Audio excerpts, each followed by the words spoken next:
Jordan Bardella, président du Rassemblement national, on va parler du projet de loi immigration. Une nouvelle loi immigration est prévue pour l'année prochaine, notamment pour transposer en droit national le pacte asile-immigration. Qu'est-ce que vous en attendez ?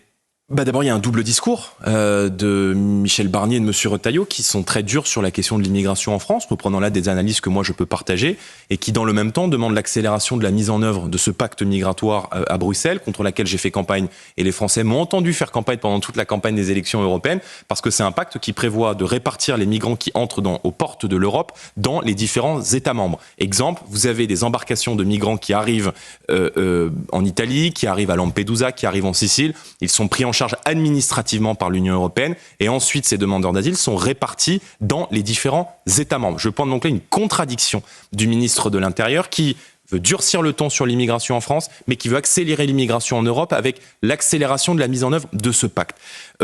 J'entends parler d'une loi sur l'immigration, je pense qu'une loi est nécessaire. Maintenant, c'est la 30e loi sur l'immigration en 30 ans. La question qu'on doit se poser, c'est est-ce que c'est une loi pour plus d'immigration ou est-ce que c'est une loi pour moins d'immigration ? La France est aujourd'hui le pays le plus généreux d'Europe et le sujet que moi je mets sur la table, c'est qu'il y a beaucoup de pays autour de nous qui font le choix de la fermeté. Pourquoi est-ce que la France, pourquoi est-ce que notre pays n'aurait pas droit à un contrôle de sa politique d'immigration qui bouleverse les grands équilibres de la nation et qui fait peser aujourd'hui une menace civilisationnelle, sécuritaire, mais aussi économique sur notre pays dans d'innombrables quartiers. Donc, je pense que la France n'a pas vocation à être le pays de tout le monde, au risque demain de n'être le pays de plus personne. Donc, il faut durcir l'immigration, le contrôle de l'immigration.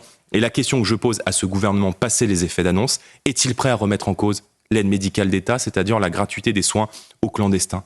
Est-il prêt à remettre en cause le regroupement familial, qui fait qu'aujourd'hui, lorsque vous arrivez en France, lorsque vous êtes pris en charge sur le plan administratif par notre pays, vous pouvez faire venir vos parents, ça a été élargi aux frères et aux sœurs avec la loi Collomb en 2018.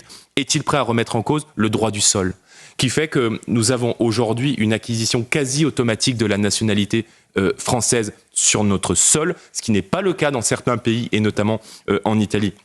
Est-il prêt à remettre en cause le pacte migratoire ? Est-il prêt à mettre en œuvre, en formalisant cette demande au président de la République, un référendum ? Parce que tant qu'on ne réaffirme pas la primauté du droit français sur le droit européen et sur le droit international sur les questions migratoires, il y aura toujours un avis de la Cour européenne des droits de l'homme, toujours une transposition de la Cour de justice de l'Union européenne qui viendra se transposer dans le droit français et qui nous empêchera de renvoyer des gens dans leur pays qui n'ont rien à faire chez nous. Est-il prêt